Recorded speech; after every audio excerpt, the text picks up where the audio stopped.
બિહારમાં અંધશ્રદ્ધાના નામે એક જ પરિવારમાં 5 લોકોને જીવતા સળગાવી દેવાની ઘટના સામે આવી છે. લોકોએ પીડિત પરિવાર પર ડાકણ હોવાનો આરોપ લગાવીને માર માર્યો હતો. અંધશ્રદ્ધાના કારણે એક જ પરિવારના 5 લોકો પહેલા માર મારવામાં આવ્યો હતો, પછી પીડિતને જીવતા સળગાવી દેવાનું કૃત્યપૂર્વકની ઘટના સામે આવી છે. ઘટના બાદ ગામમાં શોકભર્યો માહોલ છે. આ કારણે પોલીસ ઘટના સ્થળે પહોંચી ગઈ છે.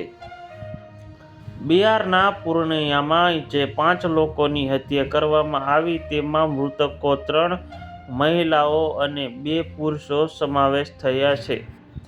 આ ગામના લોકોનું કહેવું છે કે ગામના કેટલાક લોકોએ બાબુલાલ ઉપરાંતની પત્ની પર ડાકણ હોવાની શંકા વ્યક્ત કરી હતી. આ અનુસંધાને લોકોએ પહેલા તેના પરિવારને માર માર્યો અને પછી જીવતા સળગાવી દીધા. હત્યા પછી આરોપીઓને કોઈ નિર્જન જગ્યાએ દફનાવી દીધા છે. આ ઘટના અંગે પોલીસે જણાવ્યું કે ગામના લોકોએ મૃતક પુત્રની સામે જ પરિવારને મારીને સળગાવી દીધો, જેમાં 2 લોકોને અટકાયત કરીને પૂછપરછ કરવામાં આવી રહી છે. મૃતકોની ઓળખ સીતા દેવી 48 વર્ષ, બાબુલાલ ઉરાવ 50 વર્ષ, કાંટો દેવી 65 વર્ષ, મંજીત ઉરાવ 25 વર્ષ અને રાની દેવી 23 વર્ષ તરીકે થઈ છે.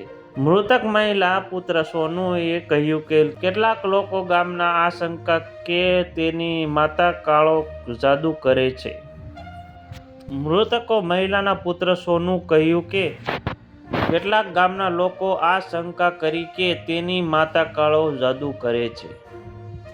ડાકણ હોવાનો આરોપ લગાવી રવિવારે રાત્રે ગામના મુખિયા નકુલ ઉરાવે પંચાયત બોલાવી હતી, જેમાં 200 જેટલા લોકો હાજર હતા. માતા સીતા દેવી અને પિતા બાબુલાલ ઉરાવ સહિતના પરિવારને ડાકણ હોવાની આરોપ લગાવી બોલાવ્યા હતા.